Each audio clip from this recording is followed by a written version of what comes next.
Assalamualaikum warahmatullahi wabarakatuh.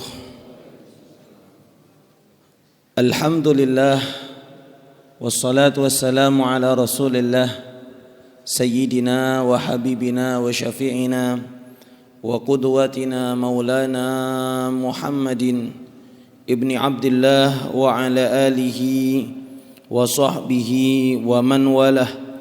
ولا حول ولا قوة إلا بالله العلي العظيم سبحانك لا علم لنا إلا ما علمتنا إنك أنت العليم الحكيم وتب علينا إنك أنت التواب الرحيم اللهم يا فتاح يا عليم اللهم يا فتاح يا عليم يا فتاح يا عليم افتح علينا فتحا قريبا يا فتاح يا عليم اللهم إنا نسألك فهم النبيين وحفظ المرسلين وسرعة إلهام ملائكة المقربين اللهم أخرج من قلوبنا كل قدر للدنيا وكل محل للخلق يميل بنا إلى معصيتك أو يشلنا عن طاعتك أو يحول بيننا وبين تحقق بمعرفتك الخاصة ومحبتك الخالصة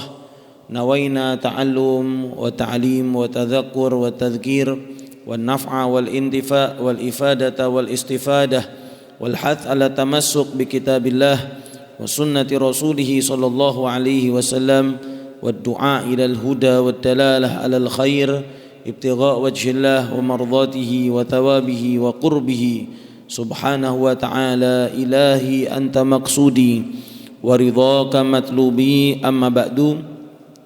Alhamdulillah, kita bersyukur kehadirat Tuhan Allah Subhanahu wa taala. Pada malam hari ini kita bersama-sama melaksanakan ibadah salat maghrib yang dilanjutkan dengan kajian rutin Selasa malam Rabu ba'da maghrib menjelang hingga Isya.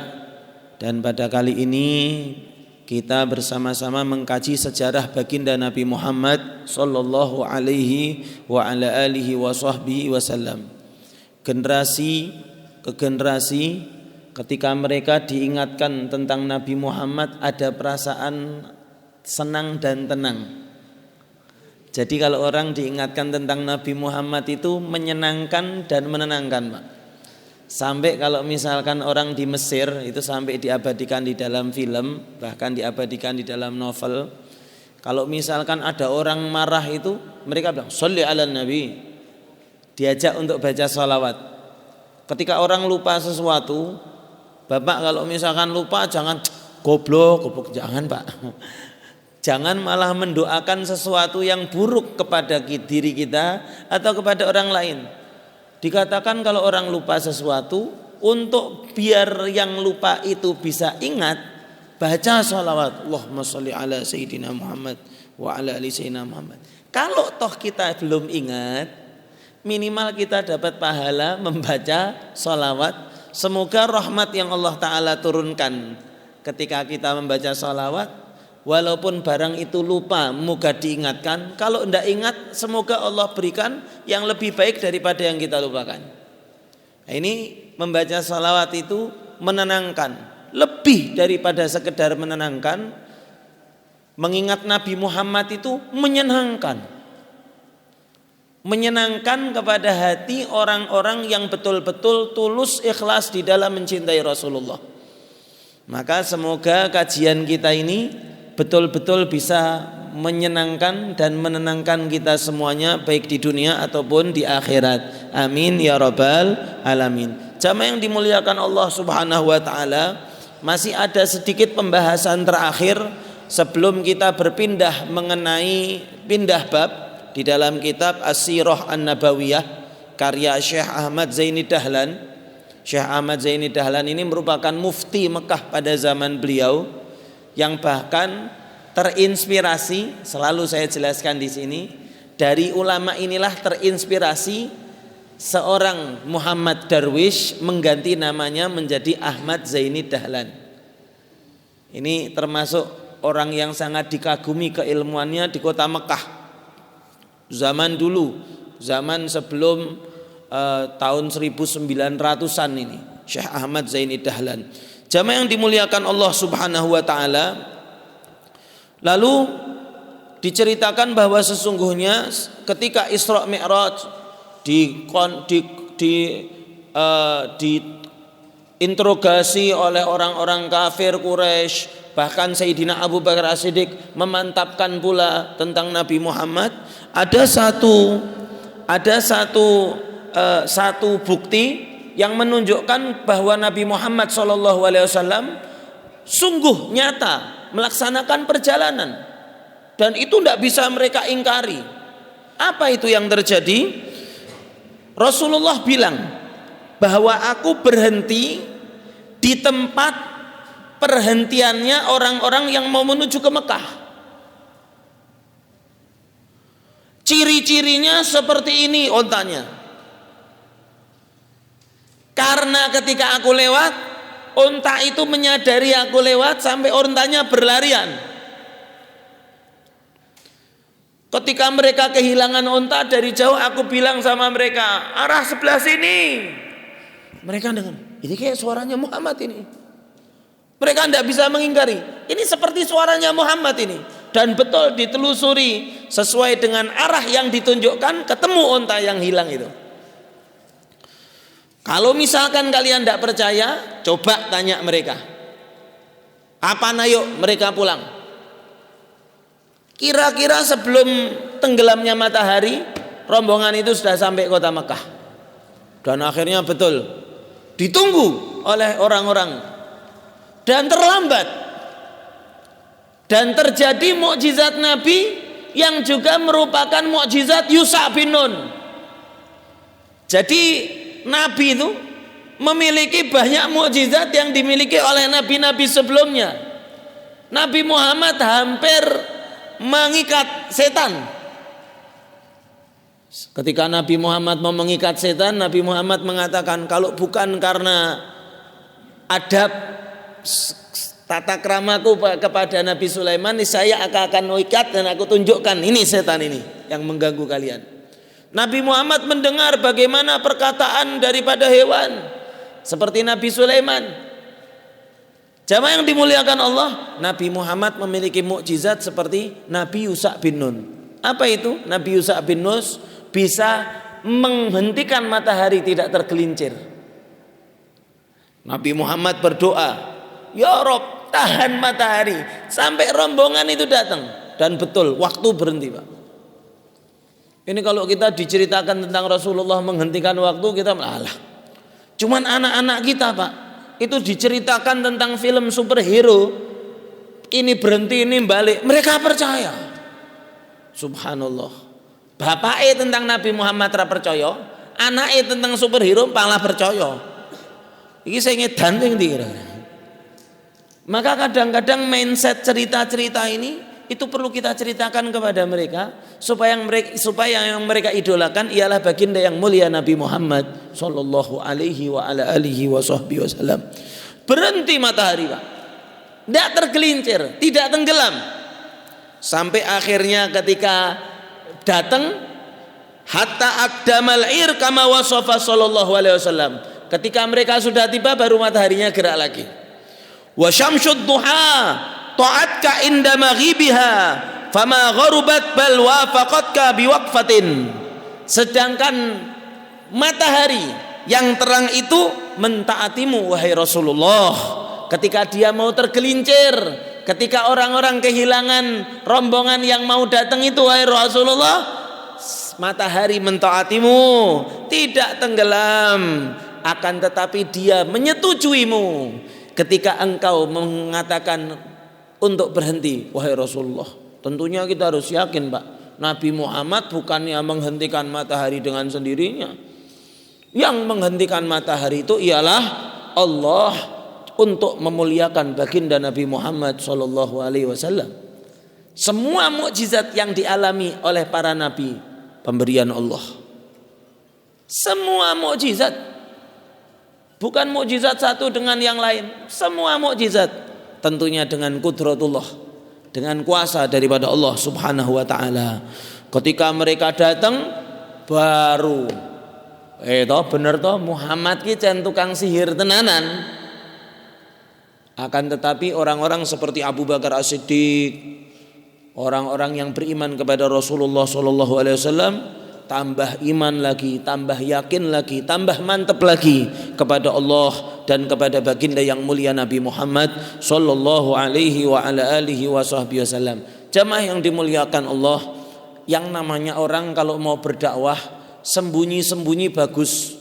Yang penting berdakwah daripada ndak sama sekali. Semuanya yang hadir memiliki tugas untuk berdakwah. Jadi jangan dipikir tugas dakwah itu kami penceramah ataupun teman-teman di Masjid Jenderal Sudirman, Habib, apa saya disuruh keluar dakwah? Bukan, Pak. Dengan keadaan jenengan sekarang ini, jenengan bisa berdakwah. Apalagi tambah lama tambah mudah berdakwah itu, Pak. Contoh cerita tadi, di antara mukjizat Rasulullah menghentikan tenggelamnya matahari. Itu jenengan buat status WA, berapa banyak orang yang tadinya tidak tahu menjadi tahu. Ketika lalu ditanya, kapan itu terjadi, Pak? Jenengan jelaskan ketika Rasulullah Isra dan Mi'raj, di antara buktinya itu Anda berdakwah.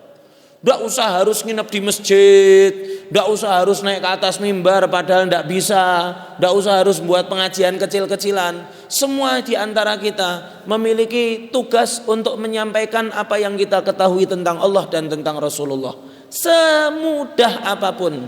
Koyok nek misale jenengan ameh mulyake tamu, memuliakan tamu itu tugas seorang tuan rumah yang kedatangan tamu. Ada di antara orang-orang yang bisa menyediakan menyembelih kambing, Pak. Ono tamu beleke kambing guling. Ono tamu pesen ke sate klatak tengkleng hohah. Sing enak nih, wau sing duwe tengkleng hohah salat teng mriki tok lemu teng mburi niku duwe tengkleng hohah. Oh, ya itu orang-orang seperti mereka. Oke, boleh. Lah kalau ada yang bisanya cuma menyediakan air putih apa enggak boleh? Kalau adanya menyediakan air teh apa enggak boleh? Boleh. Tugasnya apa? Tugasnya ialah memuliakan tamu sebisanya. Begitu pula kita. Tugas kita menyampaikan tentang Rasulullah sebisa kita. Enggak usah memaksakan diri harus ini harus itu, enggak. Sesimpel apapun. Seperti orang yang menyuguhkan air putih. Koyok Masjid Jenderal Sudirman, biasanya gorengan piringan saiki plastikan. Saisone. Tinimbang rono suguhan nglangot ngantuk. Jamaah yang dimuliakan Allah Subhanahu wa taala, 4 tahun Rasulullah berdakwah sembunyi-sembunyi. Sembunyi-sembunyi itu maksudnya apa? Pelan-pelan. Ketemu orang diajak ngobrol, setelah 4 tahun, tsumma a'lana biha fis sanatir rabi'ah. Setelah berdakwah 3 tahun, di tahun keempat dimulai dakwah terang-terangan, mengajak kepada agama Islam terang-terangan. Kurang lebih hampir 10 tahun, setiap kali ada orang yang menuju ke kota Mekah, baik di dalam musim apapun, orang yang haji, orang yang berdagang. Zaman dulu orang-orang sudah ada yang berangkat haji terus di Mina. Mereka duduk tinggal di Mina. Ada dari zaman dulu. Yatba'ul hujjaja fi manazilihim bi Mina wal mauqif. Rasulullah mengikuti orang-orang yang berangkat menuju ke Ka'bah, terus mengikuti mereka sampai di Mina, sampai di tempat-tempat, ditanya namanya siapa, dari mana. Diajak ngobrol sama Rasulullah SAW, nanya rumahnya di mana. Ketika ada pasar zaman jahiliyah, dulu ada pasar di Mekah namanya Pasar Uqad. Di Pasar Uqad ini dijual segala macam dagangan.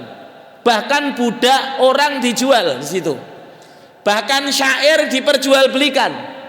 Para penyair itu zamannya Rasulullah ini memang zaman gebiar-gebiare syair. Tambah orang punya syair bagus, tambah mulia hidupnya.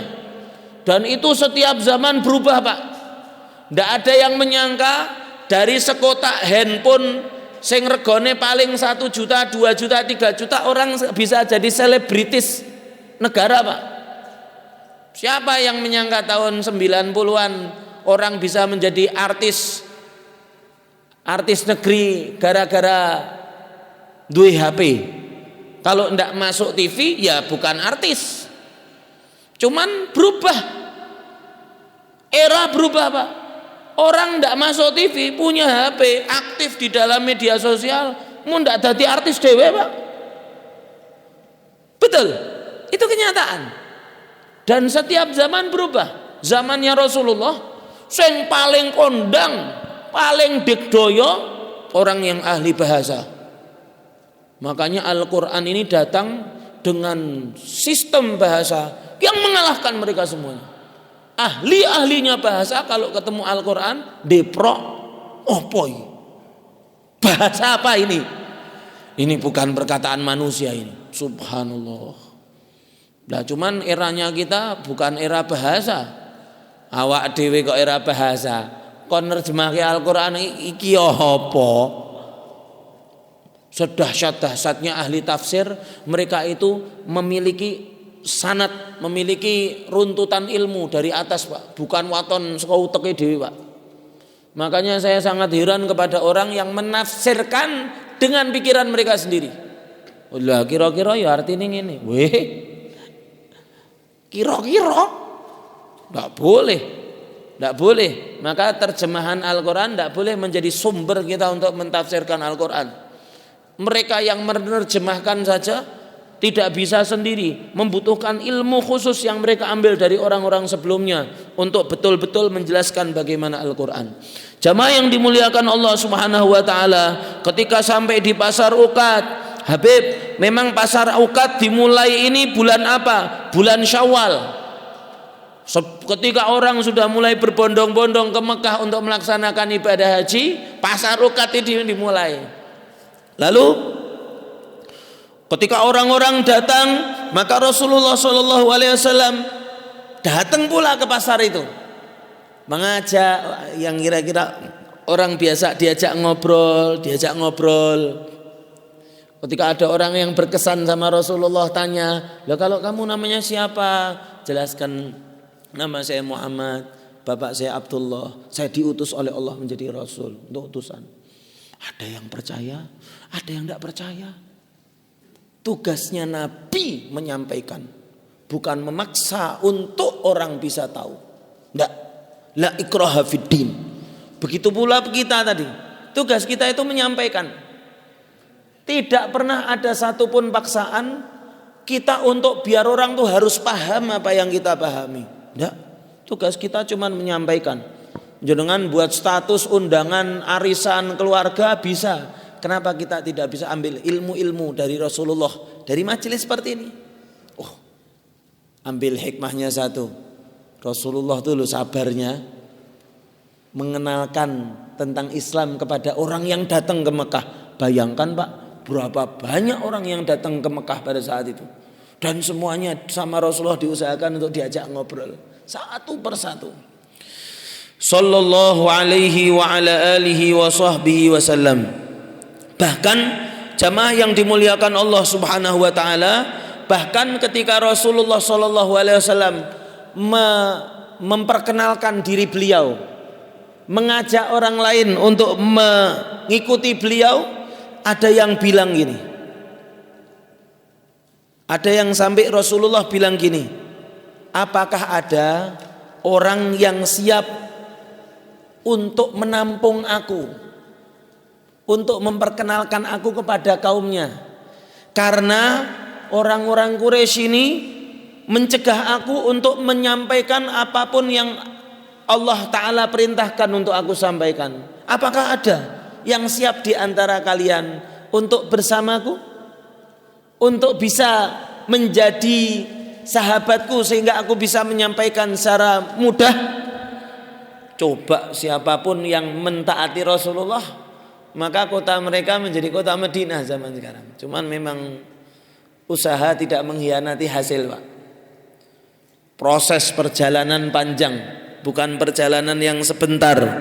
Perjalanan yang panjang sampai di antara mereka ada yang mengatakan, "Aku melihat, aku pernah berjumpa Jadi ketika nanti Rasulullah sudah hijrah ke Madinah, ada orang yang mengatakan ini, ra'aitu Rasulullah qabla an yuhajir ilal Madinah. Aku pernah melihat Rasulullah. Ini orang setelah hijrah Nabi Muhammad nanti beriman, dia bersaksi, dulu saya pernah melihat Rasulullah memutari orang per orang, memutari orang-orang yang ada di antara kami ketika ke Mekah, bahkan ke tempat tenda-tenda kami tinggal.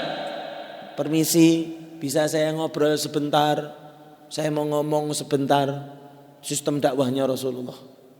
Datang ke rumah-rumah. Jenengan ameh melu-melu ketok yo angel, Pak. Jenengan mampir ke rumah, iya mohon maaf, enggak ada terima sumbangan. Perjuangan.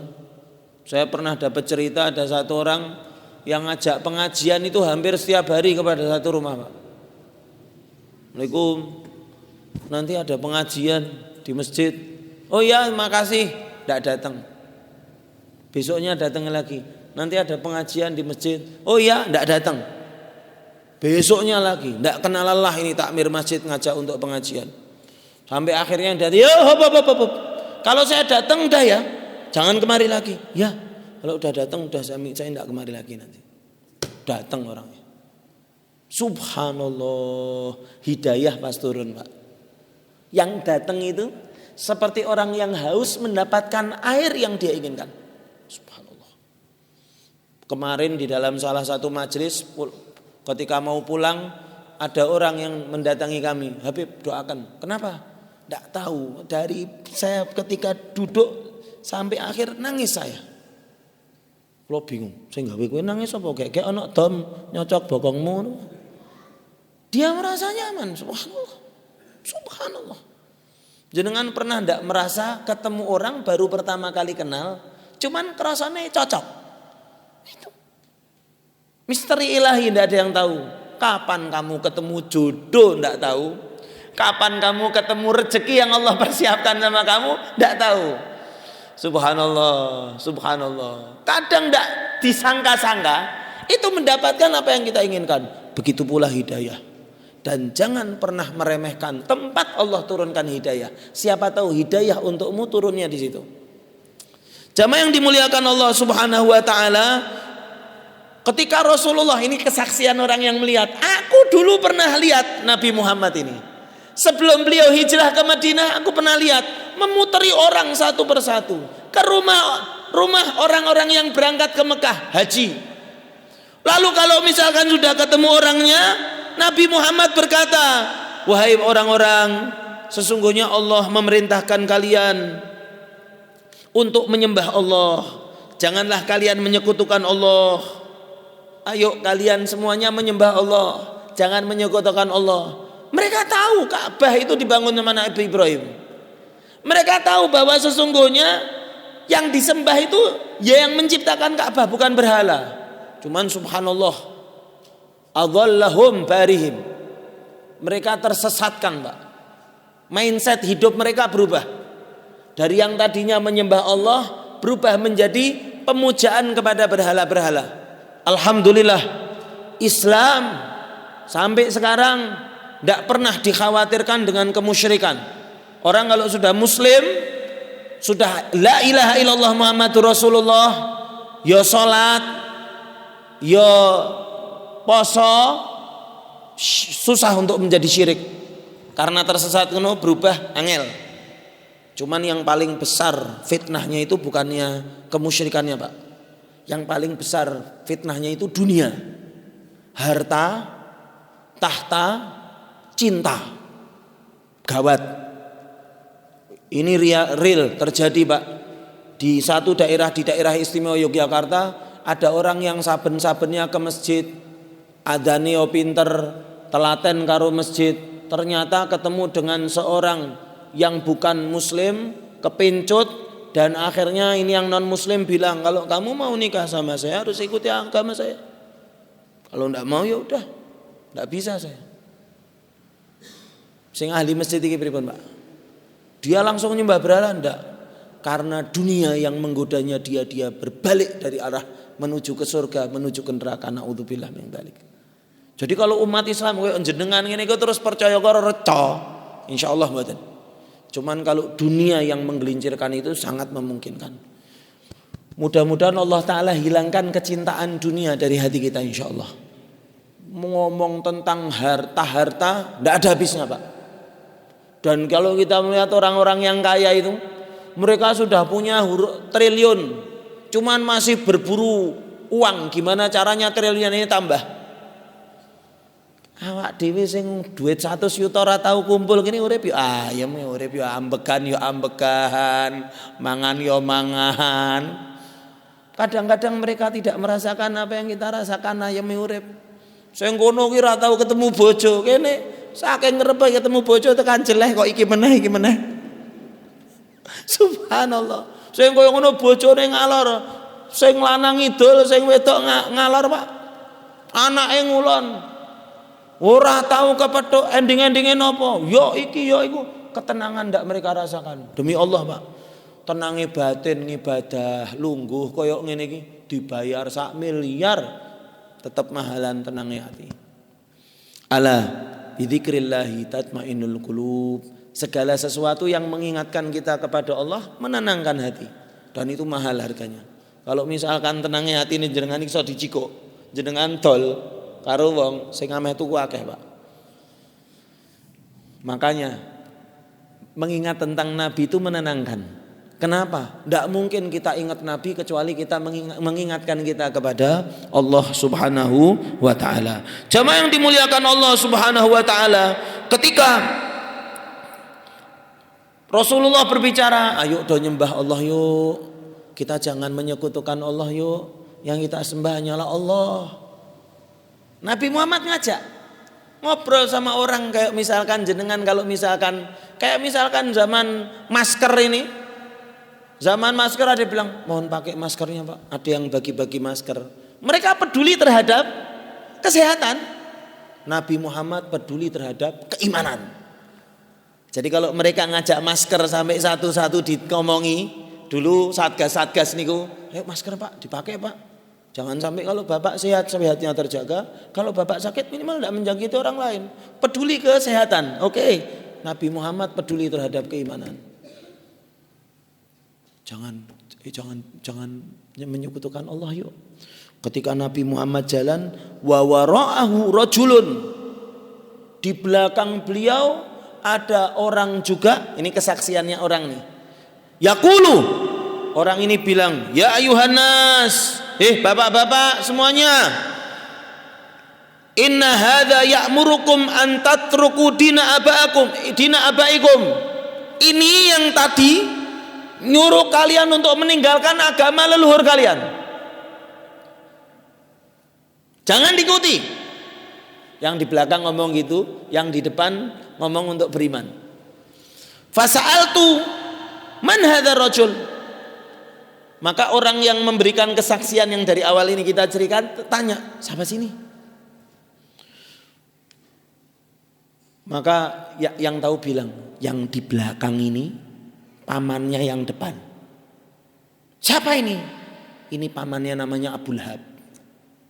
Yang di depan itu namanya Muhammad. Jangan bayangkan bagaimana perasaan Rasulullah. Beliau ngomong A, di belakangnya ada pamannya yang mengingkari setiap perkataan beliau.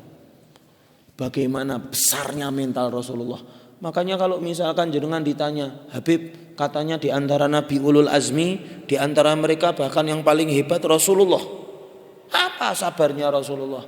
Bayangno Pak, bertahun-tahun ngajak orang satu persatu dalam keadaan posisi tertekan. Pamannya mengingkari beliau. Di belakang langkah beliau, paman itu ngomong kepada orang yang dia ajak omong. Bagaimana besarnya hati Rasulullah. Dan bagaimana perbandingan hati Rasulullah dengan hati kita. Sehingga kadang-kadang diprotes. Ya wis nek ngono aku ora melu-melu. Laksanakno dhewe. Di belakang kita ada bilang muga-muga ora rampung. Ngeyel. Ada enggak yang pernah seperti itu? Sama istrinya baru bentrok aja, "Sekarepmu Bu, ra melu-melu aku." Di hati ini ada perasaan muga-muga gagal ambyar. Ben kowe ngerti sing kudu dituti sapa ning kene. Ada yang punya perasaan seperti itu? Mentalnya berarti bukan mental seperti Rasulullah. Paman beliau sendiri. Ada peristiwa Rasulullah adu jotos sama Abu Lahab? Tidak ada ceritanya. Tidak ada ceritanya Rasulullah bilang, Pak De, ampun ngono Pak De. Jenengan mbok ora ngono kuwi. Las.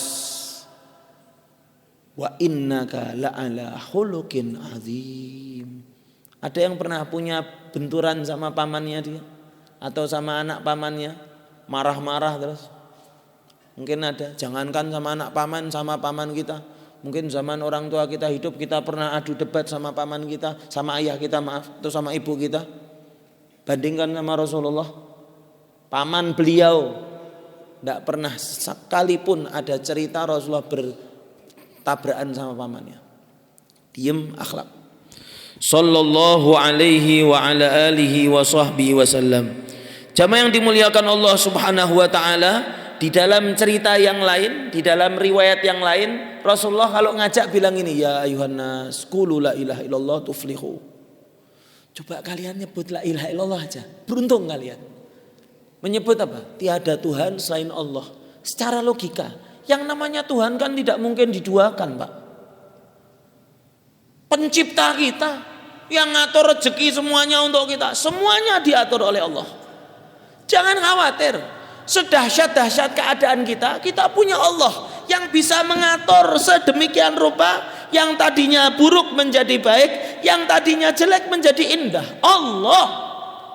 Siapa yang menyangka orang yang muteri orang satu persatu, suatu saat semuanya berada di bawah dan mengatakan, Muhammad jangan diapa-apain kami dong, kamu ini saudara kami, anak saudara kami. Nanti kalau kita mendapatkan sejarah namanya Fathu Makkah. Pada sampai sekarang, siapa yang namanya tertera di pintu-pintu Masjidil Haram Mekah? Siapa yang namanya tertera di kiswah Ka'bah? Siapa yang namanya tertera di hati orang yang beriman? Semuanya Abu Lahab, Abu Jahal, atau Muhammad. Orang yang dulu disepelekan di kota Mekah itu, ketika sudah comeback, Pak, itu menjadi orang yang sangat luar biasa. Siapa yang mengatur? Allah. Allah. Ya ayuhan nas qulu la ilaha illallah tuflihu. Ini kalau misalkan ada pendakwah yang seperti itu, ini perkataan Rasulullah ketika zaman Rasulullah berdakwah kepada orang-orang haji yang berangkat ke Mekah di Mina, di tempat-tempat mereka berhenti. Ketika mereka mau menantikan untuk tawaf, menantikan mau ke Ka'bah, mereka itu datang. Yuk ngomong la ilaha illallah sekali aja. Tuflihu, kalian beruntung. Kalian akan menjadi orang yang beruntung. Jamaah yang dimuliakan Allah Subhanahu wa taala. Lalu ya ayuhan nas la tasma'u. Ini di riwayat yang lain ketika Rasulullah bilang ini, yang belakang pamannya bilang, jangan dengerin. Kadzab. Ini tukang hoak ini. Kadzab, pendusta besar ini. Itu ponakan saya. Jangan kalian percaya sama dia. Siapa yang ngomong ini? Yang ngomong Abu Lahab pamannya di dalam riwayat yang lain. Jamaah yang dimuliakan Allah Subhanahu wa taala, Habib, memang nama aslinya Abu Lahab siapa? Namanya Abu Lahab itu aslinya Abdul Uzza bin Abdul Muttalib. Cuman subhanallah, di dalam kitab Sahihul Bukhari ini ada satu Bukhari cuman ini, Pak, yang meriwayatkan hadits ini Bukhari di dalam babun nikah. Di dalam babun nikah Imam Bukhari meriwayatkan satu perkataan Abbas bin Abdul Muttalib tentang mimpi Abbas bin Abdul Muttalib yang berjumpa dengan kakaknya. Abbas bin Abdul Muttalib mimpi ketemu kakaknya Abdul Uzza bin Abdul Muttalib. Lalu ditanya, bagaimana kabarmu wahai kakak? Maka Abu Lahab atau Abdul Uzza ini berkata, aku disiksa sama Allah karena ingkar kepada Muhammad, kecuali satu hari, setiap hari Senin aku diringankan siksaanku. Kenapa? Karena ketika Muhammad lahir, aku memerdekakan budakku yang namanya Suwaibah atas bahagiaku dengan lahirnya Muhammad. Abu Lahab itu kalau hari Senin siksanya diringankan. Kenapa? Ketika Nabi Muhammad lahir, Abu Lahab senang. Jadi ketika dapat kabar, Pak Abu Lahab, Yang ngabar ini Suwaibah namanya. Pak Abu Lahab, apa Suwaibah? Ngomong yang benar. Berbahagialah, kamu punya ponakan laki-laki baru. Seneng pol Abu Lahab ini Pak. Suwaibah, kamu merdeka. Kamu sudah memberikan kabar yang sangat membahagiakanku. Merdeka kamu Suwaibah. Seneng banget lahirnya Nabi Muhammad. Karena dia seneng sampai memerdekakan budak. Budak itu bukan barang murahan. Sampai memerdekakan budak. Maka setiap hari Senin diringankan siksaannya. Hadis Sahihul Bukhari. Boleh dilihat aja. Kalau bahagianya orang yang kafir terhadap kelahiran Nabi Muhammad saja sama Allah tidak disia-siakan. Apalagi orang yang beriman. Senang, alhamdulillah. Saya tuh beruntung jadi umatnya Nabi Muhammad. Mudah-mudahan kita termasuk orang yang berbahagia dengan menjadi umatnya Nabi Muhammad SAW. Amin ya rabbal alamin. Allahumma ja'al jam'ana jam'an marhumah wa tafarruqana min ba'dihi tafarruqan ma'sumah wa la taj'al fina wa la ma'ana wa la minna syaqiyan wa la matrudan wa la mahruma. Rabbana atina fid dunya hasanah fil akhirati hasanah wa qina adzabannar. Sallallahu ala sayyidina Muhammadin wa alihi wa sahbihi wasallam. Walhamdulillahi rabbil alamin. Nanti yang berikutnya kita akan mempelajari lagi tentang siapa-siapa saja yang pernah diduduki oleh Rasulullah sampai proses kenalnya beliau dengan orang-orang Yathrib, orang-orang Madinah. Ada nanti prosesnya insyaallah di kajian-kajian yang berikut. Semoga Allah Ta'ala gerakkan hati kita untuk bisa selalu menghadiri majelis-majelis ilmu seperti ini. Amin ya rabbal alamin. Terima kasih kepada para jamaah yang hadir, tentunya kepada Masjid Jenderal Sudirman yang memfasilitasi kajian kita pada malam hari ini. Dari saya cukupkan sekian. Banyak salah mohon maaf. Saya akhiri. Wassalamualaikum warahmatullahi wabarakatuh.